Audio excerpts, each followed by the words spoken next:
Bom dia a todos. A gente vai agora apresentar a última aula do curso, que diz respeito à escola neoclássica.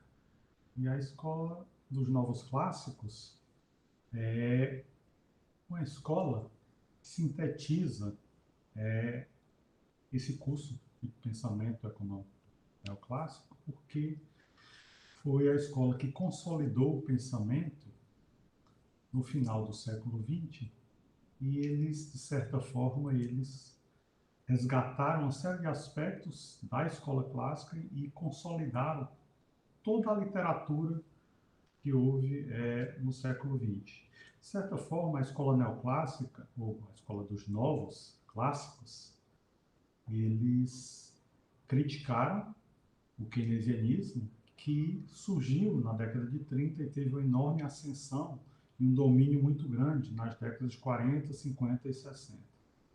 E a escola neoclássica começou a fazer suas críticas na década de 60 e 70 e passou a dominar a teoria econômica, a escola dos economistas novoclássicos, perdão.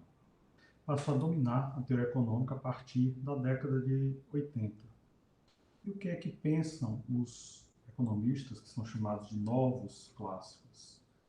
Primeiro, eles concordam com os clássicos com o fato de que as pessoas tendem a maximizar o seu bem-estar individual, as pessoas são vistas pelos economistas novos, clássicos, como sendo racionais e procuram maximizar o seu bem-estar através da maximização do consumo. Os novos clássicos consideram que o sistema de preços representam uma quantidade, o sistema de preços representa uma quantidade enorme de informações e os preços e salários estão se modificando o tempo todo na economia exatamente para levar e trazer informações aos diferentes mercados, mercado de bens e serviços, mercado de trabalho, mercado monetário. Então, o sistema de preços e salários o tempo todo vai variar em respeito a esse processo de troca de informações. O principal na economia, o principal sistema de trocas na economia é o sistema de troca de informações e, por isso, o sistema de preços é o melhor veículo, o veículo mais eficiente para gerar essa troca de informações. E o que acontece com as chamadas falhas de mercado? Monopólios e monopsônios são falhas de mercado que a teoria econômica costuma considerar que é importante a intervenção do governo para resolver ou destruir monopólios e monopsônios.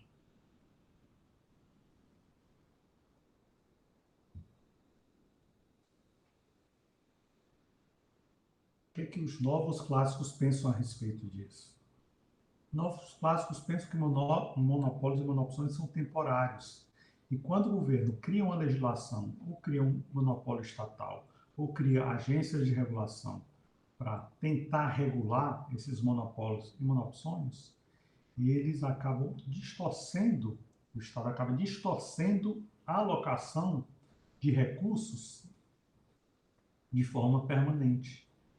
Como os novos clássicos consideram que monopólios e monopsônios são temporários, então o eventual poder que eles têm nesse momento, nesse intervalo de tempo temporário, acaba não distorcendo tanto a alocação de preços, a alocação de recursos.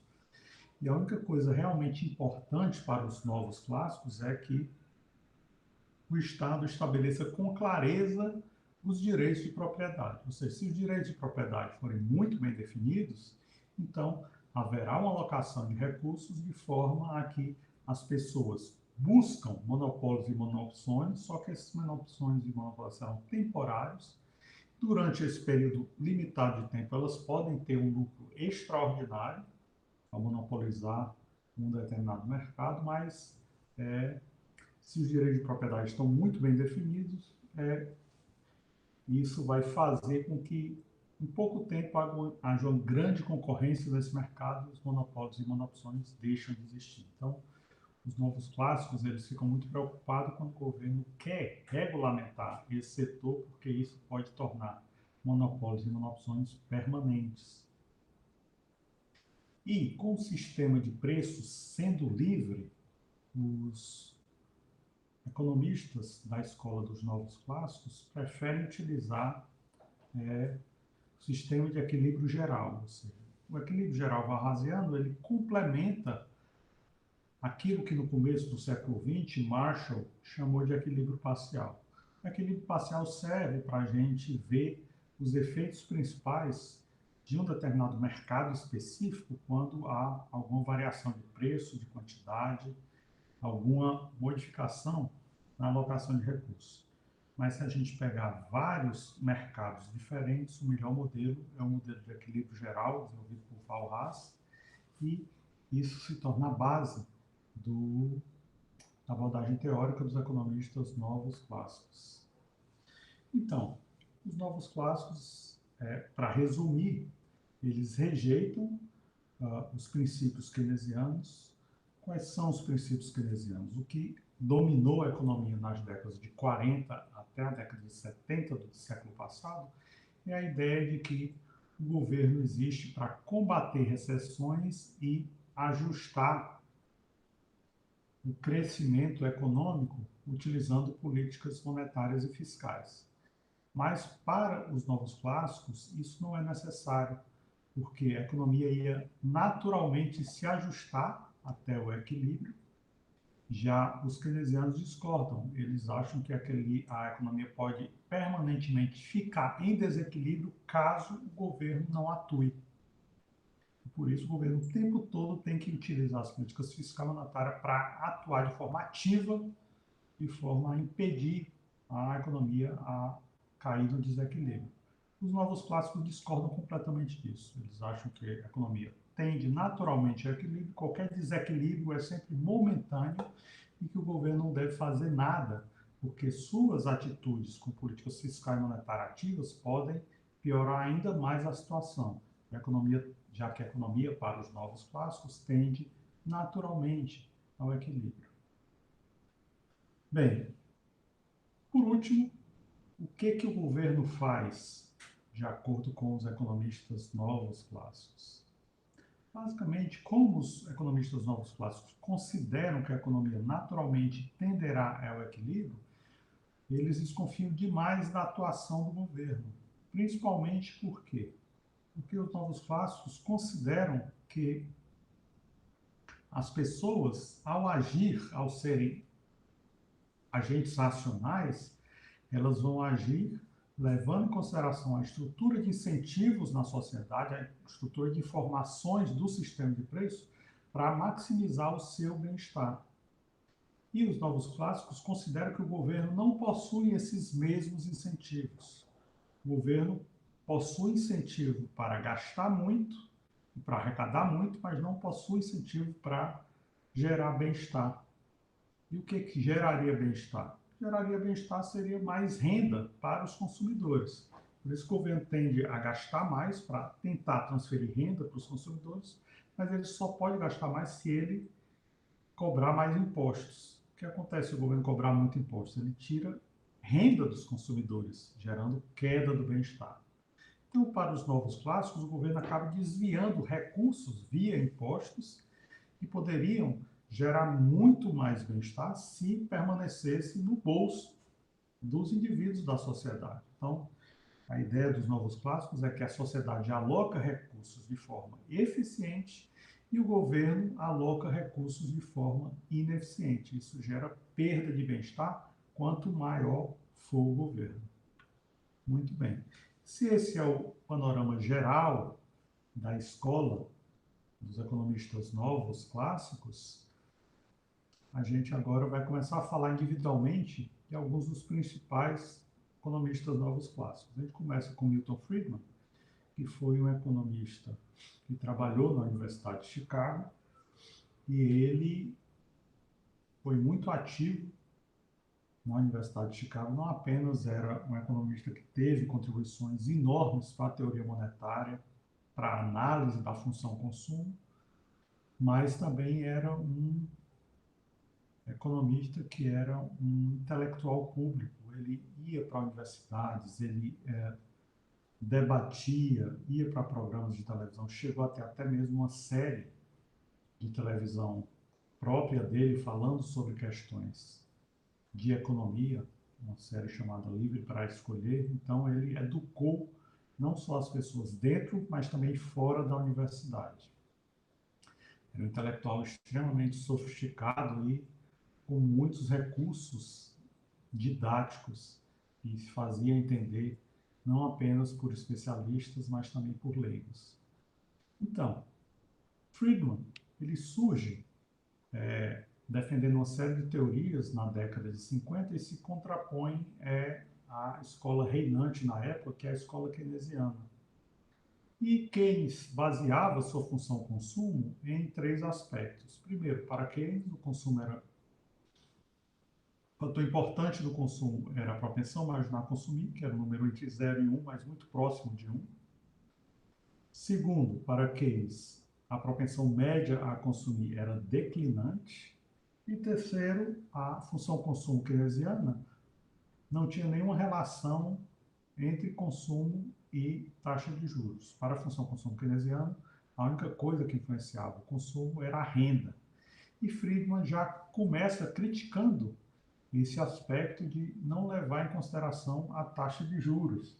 Friedman criou uma teoria chamada teoria da renda permanente, onde as pessoas têm uma renda permanente, que seria o salário que elas têm todos os meses, e tem uma renda temporária, que são eventuais ganhos que as pessoas têm de um mês para outro, que não vem diretamente do salário. Então, Friedman dizia, em sua teoria da renda permanente, ele dizia que aquilo que o consumidor utiliza para consumir era função da sua renda permanente, mas a renda temporária é utilizada para a poupança, em sua grande maioria.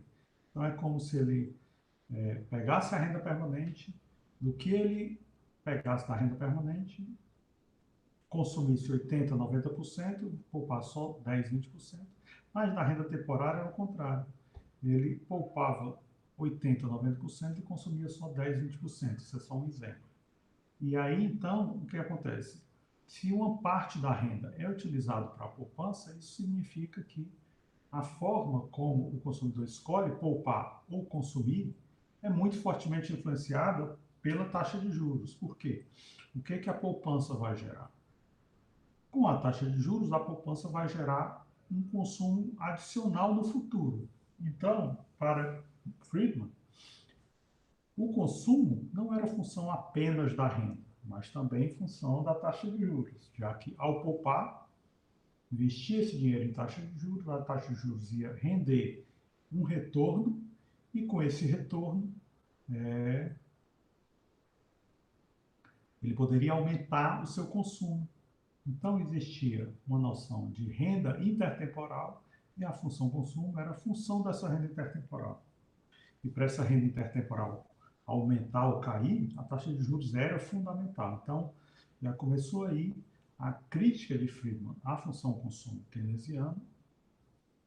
E, além dessa crítica inicial, Friedman também, quando via a noção da propensão marginal a consumir determinada por Keynes e a consequência da propensão marginal a consumir, que é o multiplicador keynesiano, Friedman considerava que esses valores estimados pelos economistas keynesianos costumavam ser altos demais.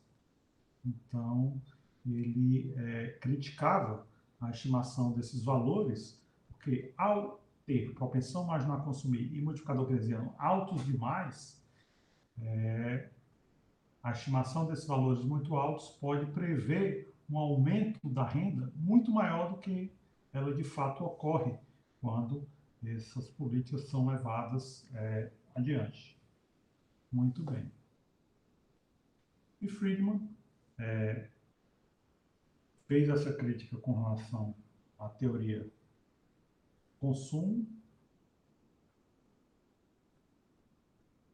que vai dar origem às recomendações de Keynes de política fiscal, mas Friedman também tem uma enorme contribuição para a teoria monetária. Para Friedman, a demanda por moeda é determinada por três fatores. Primeiro, a riqueza total, ou seja, a pessoa tem uma renda e ela vai demandar moeda em função da sua renda. Se ao longo da vida ela acumula riqueza, ela vai demandar moeda em função dessa riqueza total. Mas como a taxa de juros é importante, ela vai escolher como ela vai alocar essa riqueza total. Se vai alocar em ativos, se vai alocar em moeda. Então, elas podem até mesmo escolher alocar em si próprios na forma de capital humano, uma teoria desenvolvida por Theodor Schultz e Riemann Mincer e também por Gary Becker, que a gente vai ver logo a seguir. O Schultz a gente já viu nesse curso anteriormente e o Gary Becker a gente vai ver daqui a pouco. Outro fator que é muito importante para o Friedman, para explicar a demanda por moeda, é o custo de oportunidade de poupança. Qual é o custo de oportunidade de poupança? Quando a pessoa poupa, ela está deixando de consumir. E aí, será que é uma boa decisão deixar de consumir hoje para poupar?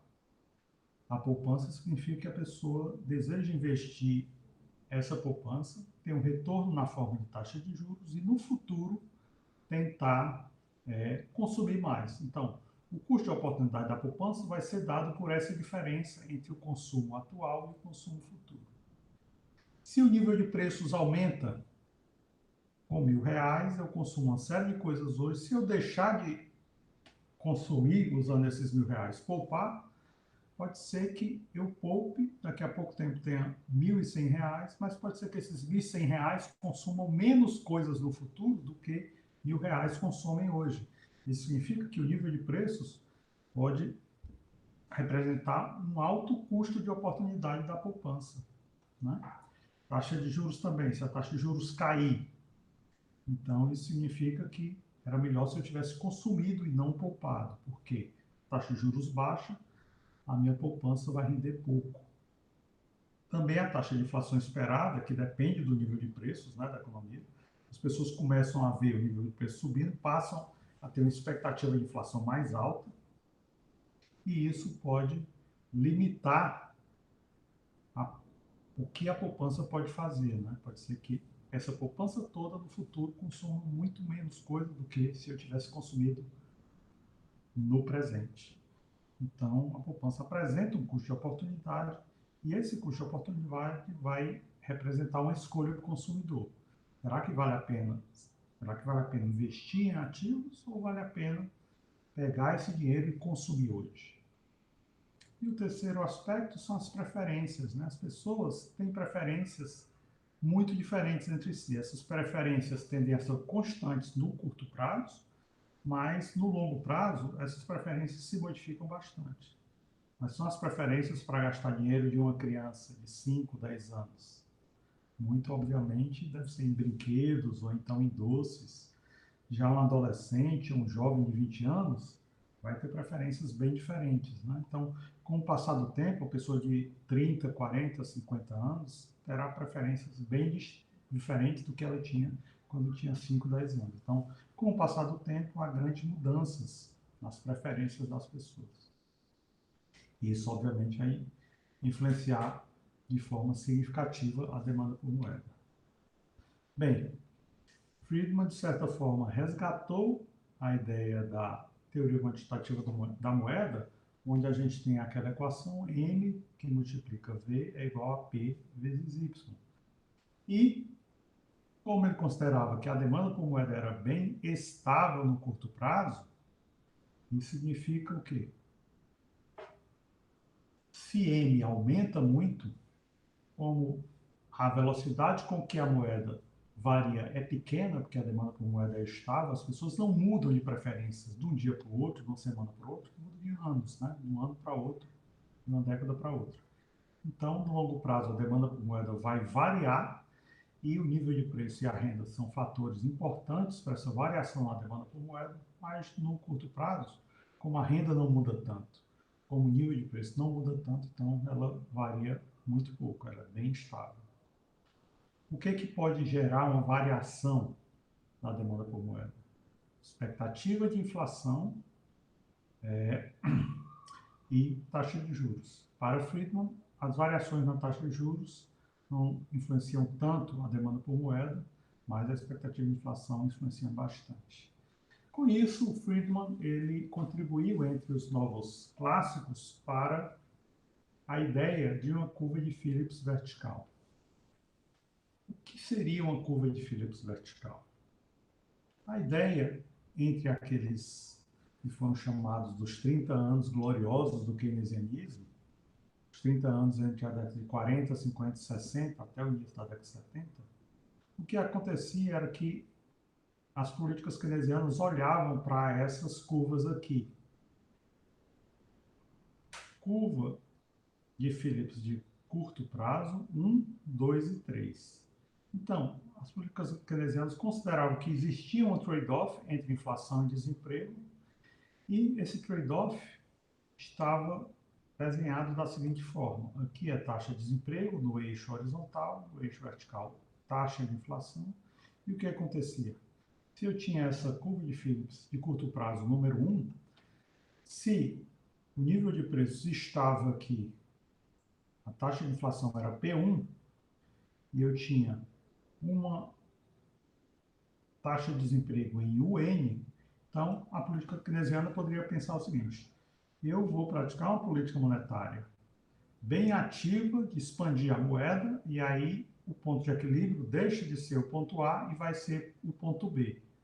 Eu estou trocando desemprego com inflação. Eu permito que a inflação suba de P1 para P2, porque eu quero diminuir o desemprego de UN para U1.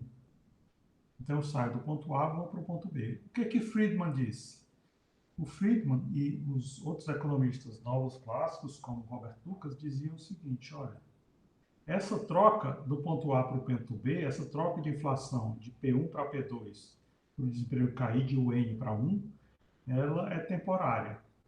Depois de algum tempo, e a crítica de Lucas diz que isso é quase que imediato, a sociedade se acostuma com esse nível de inflação, mas o desemprego volta à sua taxa natural, que vai ser no ponto C. Então, depois de um tempo, o desemprego volta ao ponto onde a taxa de emprego é natural, no ponto C, só que agora a inflação está permanentemente mais alta. Então, eu fui para uma outra curva de Phillips de curto prazo, que é a curva de Phillips de curto prazo número 2. Se o governo pensar, então eu preciso voltar a diminuir de novo o desemprego, praticando uma política monetária ainda mais expansionista. E aí ele faz isso, aumenta o nível de preços de P2 para P3, na verdade P3 não é nível de preço, é taxa de inflação, né? A nova taxa de inflação passa a ser P3, e eu saio do ponto C para o ponto D. De novo, a crítica de Lucas diz que há quase que um salto imediato para o ponto E, e Friedman concorda inteiramente com isso. Então, na verdade, Lucas e Friedman concordam com a existência de uma curva de Phillips de longo prazo, que ela seria vertical, o que significa que qualquer política para diminuir a taxa de desemprego, fazendo uma troca com inflação mais alta, só consegue perenizar a inflação num patamar mais alto, mas o desemprego volta sempre à sua taxa natural. Então, eu estou saltando de uma curva de Phillips de curto prazo 1 para uma curva de Phillips de curto prazo 2 e depois para uma curva de Phillips de curto prazo 3. A curva de Phillips vai se deslocando de forma ao ponto de equilíbrio ser sempre ao longo da curva de Phillips de longo prazo, que é vertical. Então, a ideia básica do Friedman é o quê? A demanda por moeda vai aumentar sempre que houver esse aumento da oferta de moeda, levando a um equilíbrio. E esse equilíbrio resulta o quê? O resultado final sempre vai ser o produto da economia igual, mas o nível de preço vai ser mais elevado. O produto da economia vai ser igual, por quê? Porque a taxa de desemprego volta à sua taxa natural. Então, aquelas pessoas que momentaneamente arranjaram emprego, voltam ao desemprego. Sempre que a inflação aumentar, aquelas pessoas que momentaneamente arranjaram emprego, voltam a ficar desempregadas. E a taxa de desemprego volta à sua taxa natural. Então, o Friedman acha que isso ocorre porque as pessoas reagem as mudanças na política monetária. A velocidade de circulação para o Friedman não é constante, mas é bem estável, principalmente no curto prazo. E Friedman contestava a ideia de que poderia haver outros fatores que gerassem inflação que não fosse um fator exclusivamente monetário. Ele dizia, ó, a inflação é sempre e em qualquer lugar um fenômeno monetário. E esse fenômeno monetário é quase sempre produzido pelo crescimento excessivo da oferta de moeda. Ou seja, Friedman achava que o grande problema da atuação do governo com relação à política monetária é que ele acabava sempre ofertando moeda em excesso, mais do que a quantidade de moeda que a economia iria utilizar. Se o governo oferta moeda em excesso, ele faz esse tipo de movimento, né? Gera um aumento da taxa de inflação e afeta só momentaneamente a taxa de desemprego. A taxa de desemprego sempre voltaria para o seu patamar, que é exatamente o que seria a taxa natural de desemprego. A taxa natural de desemprego é aquela taxa de desemprego que vai ocorrer sempre que as expectativas de inflação se igualem à inflação. Aqui no ponto B, o que acontece? As pessoas estão com expectativa de que a inflação será P1, mas a inflação de fato é P2. Depois que as pessoas descobrirem que a inflação de fato é P2, elas adequam sua expectativa, elas vão ver, bem, eu esperava que a inflação fosse P1, mas de fato, como foi P2, então eu espero agora que a inflação seja P2. Quando elas passam a esperar que a inflação seja P2, então eu já saio do ponto B e vou para o ponto C. Ou seja, a expectativa de inflação se adequou à inflação de fato, então com isso a gente volta para cima da taxa natural de desemprego. E por último, para acabar essas contribuições do Friedman, o Friedman concorda que, com a existência da curva de Phillips vertical, momentaneamente a taxa de inflação, a taxa de desemprego pode ser ou um pouco menor ou um pouco maior do que a taxa natural de desemprego. Mas isso só vai ocorrer momentaneamente. Naturalmente, depois de um tempo, a taxa de desemprego vai tender sempre à sua taxa natural, que é o ponto de equilíbrio da taxa de desemprego. E ele diz isso falando que uma taxa crescente de inflação pode até reduzir o desemprego, mas uma taxa permanentemente alta não reduzirá o desemprego. É como no ponto E. O que é o ponto E? É uma taxa permanentemente alta de desemprego. Eu posso permanentemente estar em P3, então a taxa de desemprego vai ser a taxa natural. Se eu sair de P2 para P3, momentaneamente eu tenho desemprego baixo, mas quando as pessoas igualarem a expectativa de inflação a P3, então eu volto para a taxa natural de desemprego, que é no ponto E. E o que fazer então? Se o governo vai tender sempre a ofertar moeda de forma excessiva, ou seja, o crescimento excessivo da oferta de moeda é a causa primária da inflação, do fenômeno inflacionário, o que Friedman defende? Ele dizia o seguinte, a gente pode talvez evitar essa utilização por parte do governo de políticas keynesianas de aumento da oferta de moeda, fazendo o seguinte, o governo deve anunciar um aumento constante da oferta de moeda todo ano, digamos 5%. O governo anunciar, todo ano eu vou aumentar a oferta de moeda em 5%. Então, o que acontece se a economia crescer 5%? O nível de preço vai ser zero, já que a velocidade com que a moeda circula tende a ser constante no curto prazo. Se o governo diz, eu vou aumentar a oferta de moeda em 5%, e a economia crescer só 3%, então a taxa de inflação vai tender a ser alguma coisa próxima de 2%. E se a economia crescer 7%? Então, haverá uma tendência à economia a ter deflação. Né? Então, ao anunciar um aumento constante da oferta de moeda, todo ano haverá uma previsibilidade de como será a oferta de moeda, então a tendência é a inflação se tornar muito baixa, muito próxima de zero. Era isso que o Friedman defendia, essa regra monetária. Seria uma forma de evitar os solavancos, os aumentos repentinos de oferta de moeda e as políticas keynesianas que visiam estabilizar a economia faziam. Né? Na verdade, Friedman achava que essas políticas keynesianas faziam era desestabilizar a economia. Os economistas keynesianos, obviamente, discordam disso. Né? Muito bem. O segundo autor que a gente vai analisar na aula de hoje é o Robert Lucas. O Robert Lucas ele foi aluno do Milton Friedman, ele estudou na Universidade de Chicago e ele conheceu a teoria que o Milton Friedman e o Edmund Phelps usavam para analisar a teoria da inflação, que era a teoria das expectativas adaptativas. Lá em Chicago também, ele entrou em contato com um economista chamado John Muth, e foi lá que ele começou a desenvolver as ideias do John Muth sobre expectativas racionais.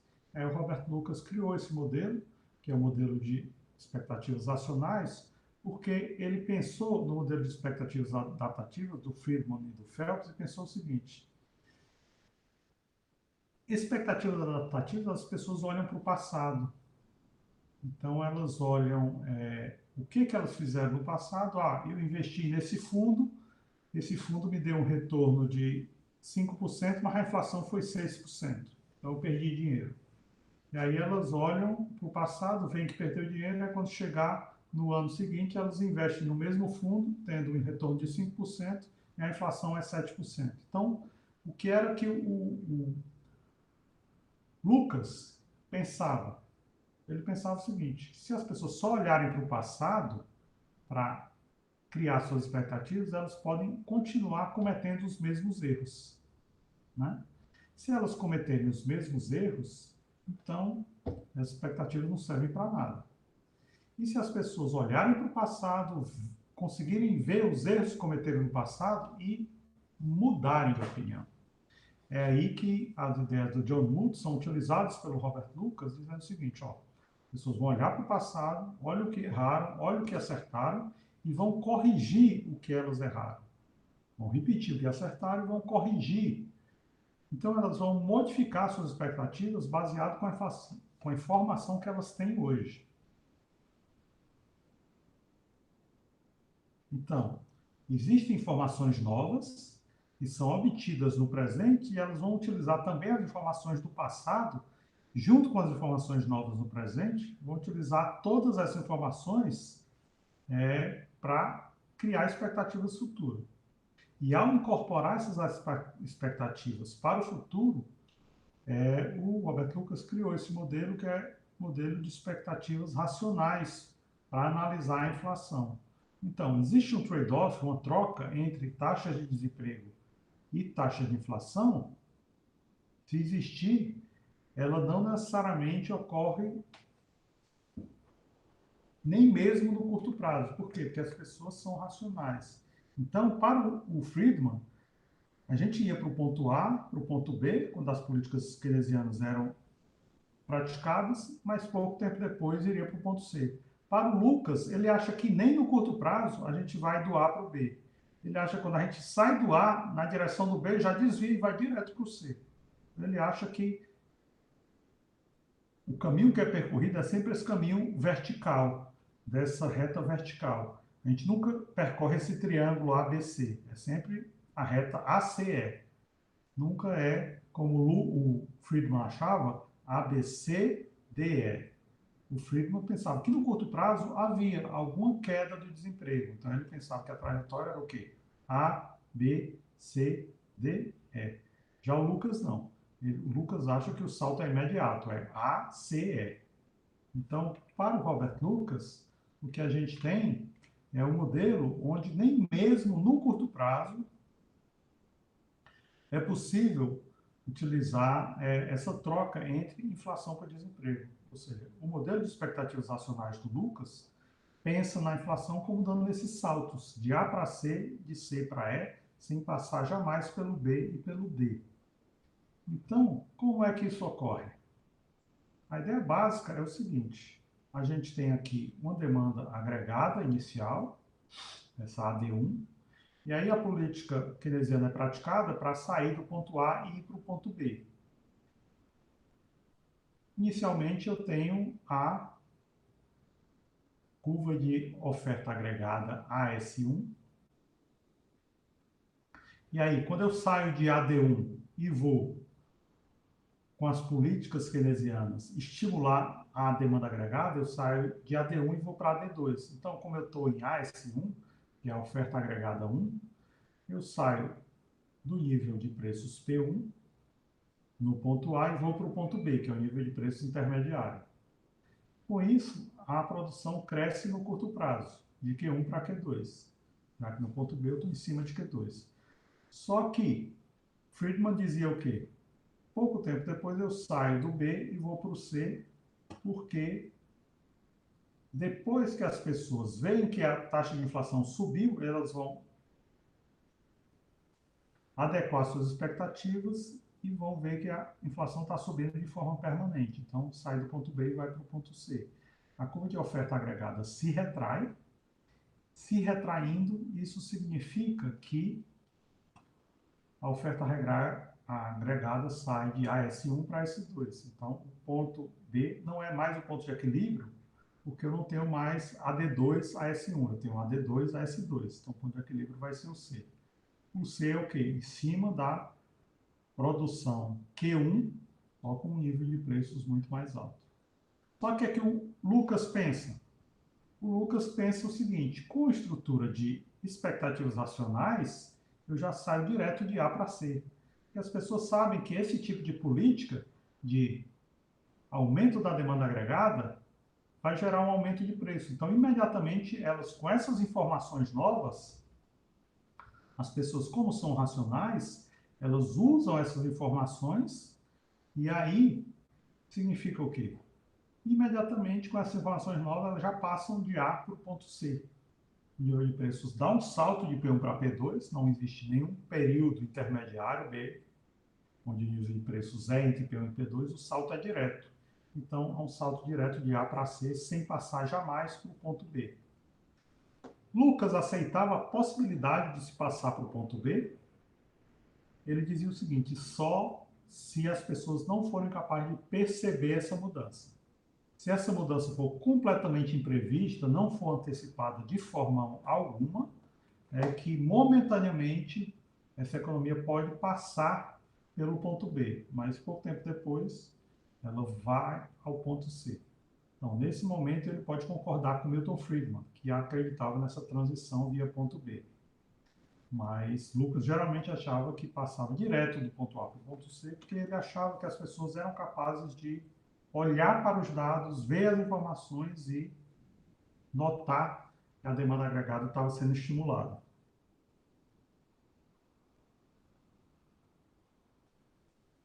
Ou seja, quando as mudanças na demanda agregada são previstas, são antecipadas pelos agentes, então o salto é imediato, de A para C. O produto permanece constante e nem mesmo no curto prazo o produto é afetado.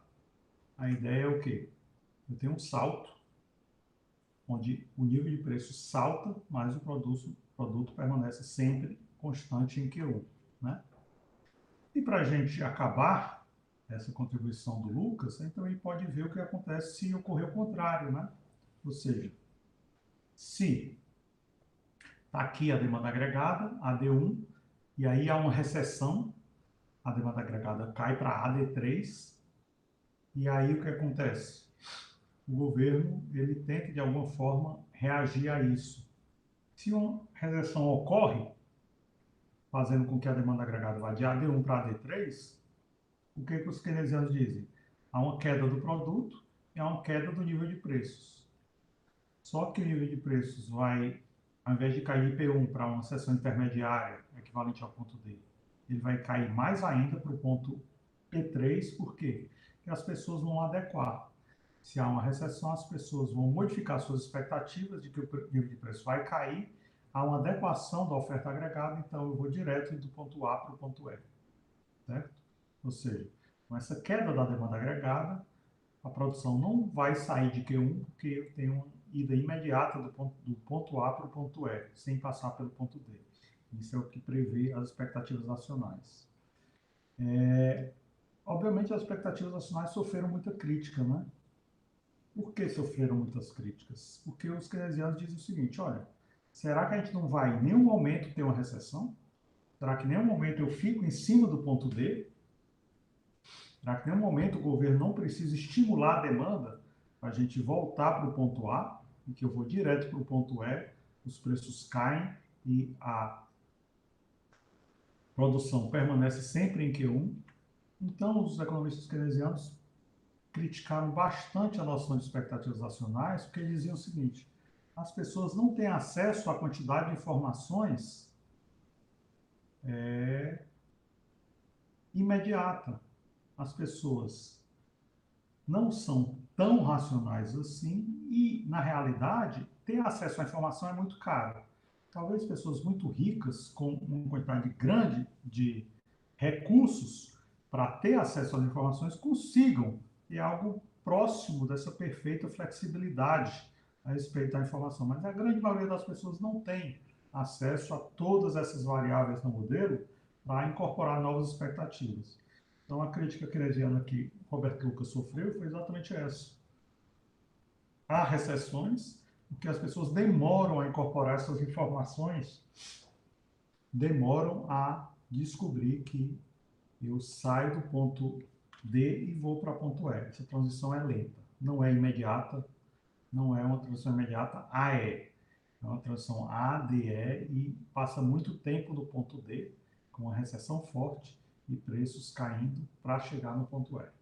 Então, essas são as grandes críticas que foram feitas ao modelo de expectativas nacionais de Robert Lucas. Bem, o modelo do Lucas é muito importante, tem um peso muito grande, porque ele ganhou o Prêmio Nobel de Economia em 95. O Friedman ganhou o Prêmio Nobel de Economia na década de 60, o Lucas em 95 e o Gary Becker em 92. Então, são três grandes economistas que foram muito premiados. Dos três, o Gary Becker é o economista mais diferente. Por quê? Porque ele era um ótimo aluno no segundo grau, ele adorava matemática.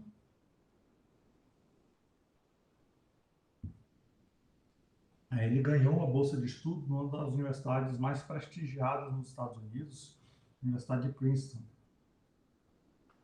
Aí ele começou a estudar lá, só que, diferentemente do Brasil, quando se vai estudar na universidade, os alunos não escolhem de cara o que vão estudar.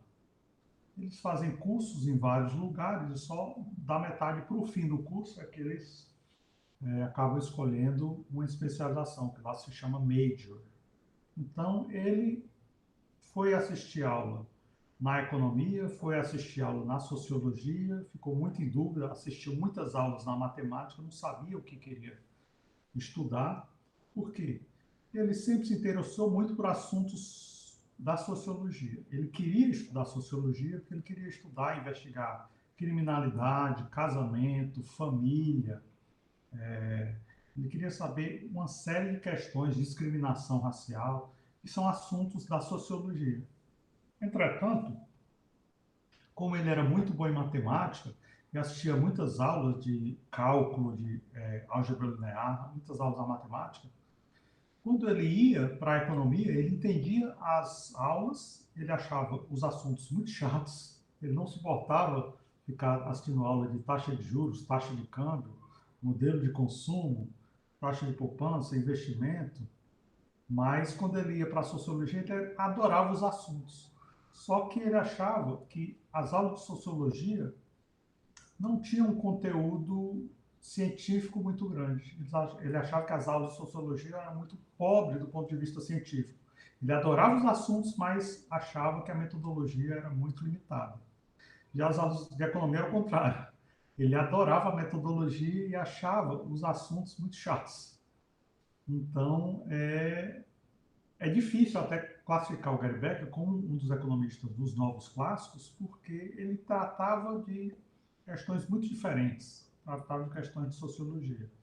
Por que se considera que ele seria um economista novo clássico? Ele partiu dos mesmos princípios que o Milton Friedman e o Robert Lucas.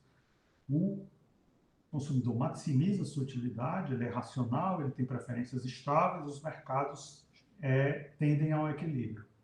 Então, por esses aspectos, pelos aspectos metodológicos, pode dizer que ele é um dos economistas novos clássicos, mas pelos assuntos, não. Ele era extremamente original por isso, por trazer essa metodologia da economia e tentar aplicar em campos completamente diferentes, como sociologia, antropologia, psicologia comportamental, então, áreas total e completamente diferentes. Então, ele explorou uma série de assuntos que os economistas nunca tinham explorado antes. E, em 1957, ele escreveu esse livro, The Economics of Discrimination, que foi um livro que foi derivado de sua tese de doutorado. E antes, o que havia era, na sociologia, havia uma influência muito grande de Rousseau, de Marx, de vários autores europeus que diziam o quê? Tese básica do Rousseau, né, de que o ser humano ele é puro, é um bom selvagem, ele é uma pessoa pura e que vai sempre fazer o bem, e que é a sociedade que o corrompe. Marx achava que o crime não poderia ser classificado como crime, porque era simplesmente a questão de luta de classes, né? As classes sociais mais baixas vão lutar contra as classes sociais mais altas, e aquilo que as classes sociais mais altas chamam de crime é, na verdade, uma tentativa de sobrevivência das classes sociais mais baixas. Então, a ideia é o quê? Para esses pensadores europeus, a criminalidade era uma coisa que derivava dos conflitos da sociedade. Gary Becker chegou e disse, não, nada a ver. O criminoso é um ser racional. Ele olha para a possibilidade de cometer crimes, ele olha para os ganhos que ele pode ter ao cometer os crimes e olha para os custos. Eu posso ser pego e ir para a cadeia. Mas eu posso roubar aquilo e passar um mês, 2 meses, 1 ano vivendo com aquele dinheiro que eu roubei. Então, para Gary Becker, o criminoso tem um comportamento racional. Ele leva em consideração a possibilidade de ser punido, leva em consideração os ganhos que ele vai ter advindo do crime. Então, a ideia básica é que eu estou misturando as coisas, né? Estou falando de criminalidade quando o livro é discriminação. Basicamente, desculpe por isso, a ideia do Becker, ele pensa o seguinte, as pessoas vão discriminar as outras por quê? A ideia básica é que se eu pertenço a uma classe social ou a uma minoria étnica e os patrões são de outras classes sociais, de outras minorias étnicas, elas vão me discriminar por quê?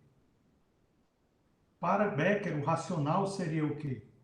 Seria os patrões contratarem os trabalhadores e pagarem um salário de acordo com a sua produtividade. E aí o que é que vai acontecer? Posso ter 2 empresas, uma que discriminam, outra que não discriminam. Os donos da empresa que discrimina vai fazer o quê? Vai contratar trabalhadores menos competentes e pagar um salário mais alto para ele, por quê? Porque ele pertence à sua classe social, ao seu grupo étnico. Os que não discriminam vão olhar só para a produtividade. Então, a empresa que não discrimina, com o passar do tempo, vai tender a ter cada vez mais receitas, prosperar, crescer. E a que discrimina vai tender à falência. Então, para o Gary Becker, a ideia de discriminação ia acabar com o passar do tempo, por quê? Porque a falência ia garantir que as empresas que discriminam em um mercado livre vão falir. E as empresas que não discriminam em um mercado livre vão prosperar. Então, Becker era contra qualquer tipo de regulamentação com relação à discriminação, porque ele dizia o quê? O mercado livre vai se encarregar de extinguir a discriminação. Ou seja, o comportamento discriminatório vai ser punido pelo livre mercado, levando à extinção das empresas de pessoas que discriminam. Pessoas que discriminam vão se tornar mais pobres, vão à falência, suas empresas vão quebrar. As pessoas que não discriminam vão se tornar mais ricas, vão prosperar, vão aumentar sua riqueza. Então, a tese do Becker era completamente contrária ao que se pensava, né? Se pensava na época, na área antropologia, da sociologia, que o comportamento discriminatório é um comportamento que gerava muito sofrimento, muita dor, precisaria ser combatido com leis e com punições para quem discriminasse. E o Becker pensou exatamente o contrário. Ele pensou que o comportamento discriminatório não precisa de nenhuma lei, ele naturalmente vai deixar de existir, basta que a economia seja uma economia de livre mercado. Nós tivermos uma economia de livre mercado sem nenhum tipo de interferência do governo, a discriminação vai tender a punir as pessoas que discriminam e vai tender a premiar as pessoas que são mais tolerantes. Bem, a gente fala de produtividade, né? Contratar uma pessoa de uma minoria racial, étnica ou de uma classe social diferente e tem uma produtividade mais alta. Muito bem. Gary Becker conheceu e trabalhou com Theodor Schultz, que é um dos inventores da teoria do capital humano, assim como Mincer, né? E os dois pensaram o seguinte: quando uma empresa compra máquinas e equipamentos novos, o que é que ela pensa? Ela pensa que os trabalhadores, deixando de trabalhar com máquinas e equipamentos antigos, passar a trabalhar com máquinas e equipamentos novos, vão aumentar a sua produtividade. Imagine um trabalhador no arado empurrando um arado, de repente ele deixa esse arado de lado e passa a trabalhar com um trator. As mesmas 8, 10 horas de trabalho no campo, agora vão render muito mais quando ele está com trator e não com arado, né? O trator vai aumentar a produtividade do operador de trator com relação a quem estava operando o arado. Então, o Becker e o Schultz pensavam a mesma coisa com relação às próprias pessoas. Eles pensavam o seguinte: se as empresas podem investir em capital físico, máquinas e equipamentos, para diminuir seus custos e aumentar a produtividade, será que as pessoas também não podem investir em si mesmos para diminuir seus custos de trabalho e aumentar sua produtividade? Ou seja, se a empresa compra uma máquina de equipamento e espera um retorno a esse investimento, será que as pessoas investirem em si mesmas também não terão um retorno a esse investimento? Então, a ideia básica do Becker era exatamente que sim, as pessoas possuem custos diretos e indiretos para investir em capital humano e elas podem se deparar com retorno a esse capital humano. E como é que elas terão esse retorno? Fazendo análise de custo-benefício. Imagine 2 alunos que acabam o segundo grau. Um vai trabalhar com 18 anos, o outro entra na universidade. O que é que vai acontecer? O que entra na universidade com 18 anos, ele vai passar 4 anos na universidade com os custos diretos, que é o quê? Ele tem que pagar para sobreviver, né? Tem que pagar ou o valor da mensalidade da universidade, ou se for uma universidade pública, ele tem que pagar os livros, né? Ele tem que pagar o local onde ele vai morar, mesmo que seja num abrigo na universidade, ele tem que pagar pela sua roupa, pagar pela sua alimentação. Então, ele vai ter custos diretos de estar na universidade. E também vai ter custos indiretos, que é o quê? Ele vai olhar para o colega de classe dele, do segundo grau, que está no mercado de trabalho, e ele olha que uma colega dele está trabalhando e está tendo uma renda. Ele tem renda zero, só tem custos diretos, mas também tem custos indiretos pelo fato de que o colega dele está trabalhando, o colega dele está no ponto H porque ele já está trabalhando. E ele está onde? Ele está aqui, né? No zero, porque ele está tendo custos diretos e indiretos, mas ele não está trabalhando. Então, durante esses 4 anos de faculdade, ele fica aqui no zero, enquanto que o colega dele está o quê? Está tendo aumentos salariais. Está tendo uma renda e está tendo aumentos salariais. Então, com relação ao colega dele, essas áreas 1 e 2 representam os custos diretos, 1, e os custos indiretos, 2, que ele está tendo por não estar no mercado de trabalho ganhando esse salário que o colega está ganhando. Só que depois que ele fizer 22 anos e se formar, ele vai para o mercado de trabalho. O colega dele continua no mercado de trabalho e está tendo esse aumento de salário. Está tendo esse aumento de salário até esse ponto H. HH é a trajetória de aumentos salariais do aluno que acabou o segundo grau e foi trabalhar. Já o aluno que não acabou o segundo grau, está com a renda zero, na verdade, a gente tem que ver que essa renda é negativa, né? Durante 4 anos, ele está tendo custos diretos e indiretos, renda negativa, até se formar. O que acontece quando ele se forma? Ele se forma, ele vai e consegue um emprego. E o emprego dele é melhor do que o emprego do colega que acabou o segundo grau e foi trabalhar. Então ele passa a ganhar mais, só que aí, durante muito tempo, ele vai ter essa curva CC, onde ele tem rendimentos incrementais, ou seja, o 3 vai ter que compensar o 1 e o 2. Ele vai ter uma renda inicial maior do que o aluno, do que o amigo dele, que começou a trabalhar depois do segundo grau, só que ele vai aumentar ainda mais o salário com relação ao amigo. Essa diferença daqui para cá é pequena. Essa diferença daqui para cá, de C para H, é grande, né? Por quê? Porque ao longo da vida, o fato de ele ter feito não só o primeiro e o segundo grau, mas também o curso universitário, vai fazer com que ele tenha rendimentos incrementais para ele cobrir os custos diretos e indiretos durante esses 4 anos que ele ficou na faculdade. Então, o Gary Becker diz o quê?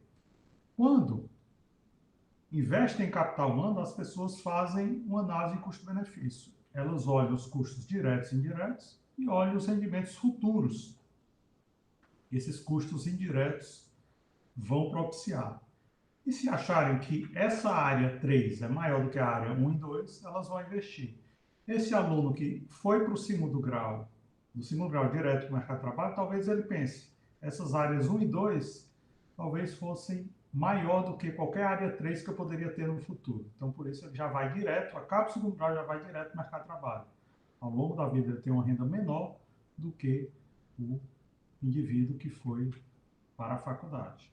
Então, essa teoria do capital humano do Gary Becker, junto com o Theodor Schultz, procura explicar algumas coisas que ocorrem no mercado de trabalho. Primeiro,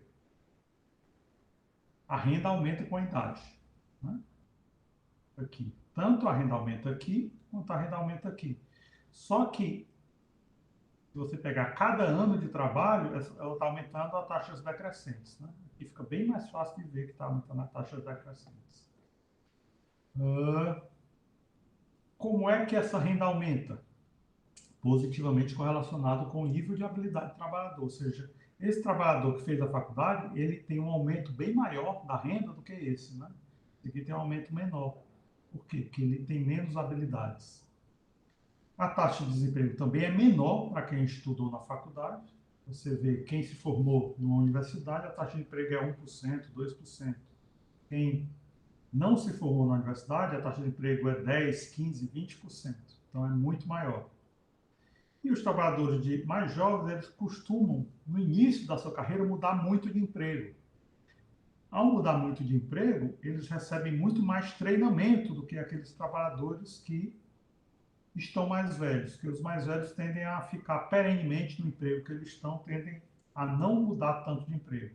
Os trabalhadores mais jovens estão recebendo bastante treinamento, porque toda vez que eles saem do emprego e vão para outro, eles recebem novos cursos de treinamento.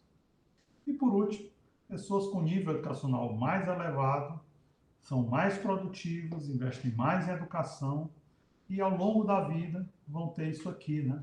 Vão ter um aumento de renda bem maior, porque estão sempre investindo em capital humano, estão sempre se especializando, melhorando, ficando mais competentes, mais capazes, aumentando sua produtividade. Então, ao longo de toda a vida, serão pessoas bem produtivas. Muito bem. A gente já falou que Gary Becker estudou discriminação, estudou educação, capital humano, ele também estudou muito família, né? Ele foi casado com 2 esposas, a primeira esposa faleceu, ele casou de novo, e ele sempre ficou muito preocupado. Por que as pessoas vivem em famílias? Por que as pessoas não vivem sozinhas? Há pessoas que vivem sozinhas, mas são minoria, né? A ideia básica é que o Gary Becker viu a família como uma unidade de produção, né? Existe capital humano na família, existe uma alocação de tempo e recursos. 2 pessoas vivendo cada um no seu apartamento, o custo é maior do que se as 2 pessoas viverem juntas num apartamento só. O apartamento pode até ser maior, mas há economias de escala nisso. Então, o casamento gera uma unidade que é mais eficiente do que 2 pessoas sozinhas. Uma família, existem as ligações intergeracionais, né? Pais com os filhos, às vezes até avós, pais, filhos, netos, né? E isso tudo, todas essas experiências ajudam a ter um investimento maior no capital humano e preparar as pessoas para o mercado de trabalho. Os pais ensinam os filhos como entrar no mercado de trabalho, os avós ensinam os netos como se comportar no mercado de trabalho. Então, o Gary Becker usou toda essa estrutura da metodologia neoclássica para analisar por que as pessoas se casam, por que o casamento começa, dura, por que o casamento quase sempre se dá em torno do período fértil da mulher, o comportamento altruísta das pessoas dentro e fora do casamento, comportamento egoísta também dentro e fora do casamento, e por que os divórcios ocorrem, né? Então, para Becker, um casal é uma forma de criar filhos mais eficiente com divisão do trabalho do que as pessoas sendo pais solteiros, né? Pais e mães solteiras. E isso aumenta o bem-estar dos membros da família, gera ganhos de escala. E muitas vezes o divórcio ocorre por quê? Porque as pessoas se casam muito jovens, elas têm uma série de informações, uma série de expectativas com relação aos seus cônjuges, e ao longo dos anos elas mudam essas expectativas e descobrem que se casaram com pessoas com algumas expectativas, essas expectativas não se confirmaram, e quando elas têm uma informação correta a respeito de como é a outra pessoa, então a revelação dessa informação gera o divórcio. E aí sim, finalmente, eu me antecipei, e a última parte, o Becker tem esse artigo famoso, de 1974, Crime and Punishment, an Economic Approach, onde ele diz por que há crimes, né? Aí sim, ao contrário de muitos pensadores europeus famosos do século XIX e XVIII, que achavam que o crime ocorria porque a sociedade oprimia as pessoas, e as pessoas cometiam crimes porque não tinham outra alternativa, era necessidade de sobrevivência, o Becker cria um modelo onde o criminoso é um ser racional. Ele está maximizando sua utilidade. Então, o criminoso faz uma análise sofisticada de custo-benefício. Eu sou uma pessoa que tem uma produtividade, eu posso ir para o mercado de trabalho, eu vou ter esse salário, ou eu posso ir para a vida do crime, vou ter esses ganhos financeiros. Então, o criminoso faz essa análise custo-benefício, e quando ele começa a praticar crimes, é porque ele acha o quê? A probabilidade de eu ser pego é baixa e os ganhos advindos da criminalidade são altas. Então, se ele consegue muitos ganhos derivados dos crimes, isso significa que ele vai sofrer muitos custos advindos de uma vida que não é uma vida do crime. Se eu for trabalhar e ter o salário, eu estou abrindo mão de uma série de ganhos advindos do crime. O que a sociedade, então, tem que fazer quando o criminoso faz essa análise de custo-benefício? Custo do crime, benefício do crime. Custo de trabalhar honestamente, benefício de trabalhar honestamente. A sociedade, então, tem que se organizar de forma a modificar o cálculo do criminoso, né? Isso foi tão revolucionário na época que foi iniciada uma nova área de pesquisa na economia, que é a economia do crime. Então, o que o Becker fez? Ele sugeriu, olha, se a sociedade aumentar as punições, talvez isso faça com que as pessoas comecem a abandonar o mundo do crime e passem a escolher uma vida do trabalho honesto, sem cometer crimes. E é interessante que quanto mais o Becker era criticado na academia e fora da academia, mais alguns prefeitos nos Estados Unidos começaram a praticar políticas de tolerância zero, que era punir de forma muito severa crimes bobos, né? Você pegar uma pedra e quebrar a janela de um bairro abandonado. Isso, no passado, era visto como uma bobagem, vandalismo sem consequência. Quando os prefeitos começaram a punir isso com muito vigor, isso significa que as organizações criminosas deixaram de ter capacidade de recrutar pessoas para o crime. E quando as pessoas cometiam crimes e eram punidas de forma muito severa, passar 10, 15, 20 anos na cadeia por um crime bobo, isso gerava uma percepção de que o crime agora estava com um custo alto demais. E isso acabou gerando uma queda da criminalidade muito grande em muitas cidades americanas na década de 90. Então, depois que a teoria do Gary Becker ficou famosa, ele inaugurou toda essa área de economia do crime, as pesquisas em economia do crime mostraram que quando o governo começa a praticar punições muito severas para crimes relativamente bobos, as consequências eram que a criminalidade caía de forma avassaladora. E, de certa forma, a abordagem do Gary Becker, que acabou ganhando o Prêmio Nobel de Economia em 1992, acabou sendo contemplada pelos dados, ou seja, os dados realmente estão a favor dessa análise que o Gary Becker fez de custo-benefício. Antes se pensava que o criminoso era só um mero uma vítima da sociedade, né? Que ele não tinha escolha, que a vida do crime era uma vida que ele acabou caindo sem a menor possibilidade de fugir da vida do crime. Só que quando os governos começaram a aumentar demais o custo para crimes, mesmo crimes leves, bobos, se notou que a análise do Gary Becker estava certa, ou seja, que a pessoa faz, de alguma forma, uma análise de custo-benefício e acaba derivando para a vida do crime quando tem essas expectativas de que o ganho advindo do crime são ganhos muito altos, né? E o custo de ser pego e ser preso é baixo. Quando o governo começou a aumentar muito o custo, aumentar muito a probabilidade dos criminosos serem pegos e acabarem sendo presos e sofrendo sanções muito custosas, a criminalidade caiu muito em várias cidades, várias regiões dos Estados Unidos e em vários locais do mundo que passaram a adotar essa estrutura de punição muito severa. Então, o Gary Becker é realmente um economista multifacetado, extremamente original, um dos ganhadores do Prêmio Nobel de Economia mais talentosos, e é com ele que a gente encerra o nosso curso de pensamento econômico neoclássico, e é com ele que a gente encerra a nossa preparação para a nossa terceira P, que ocorrerá na próxima sexta-feira, dia 9. Aproveitem essa aula, tenham todos uma ótima semana, uma ótima Páscoa e boa preparação para a prova. Até lá, tchau.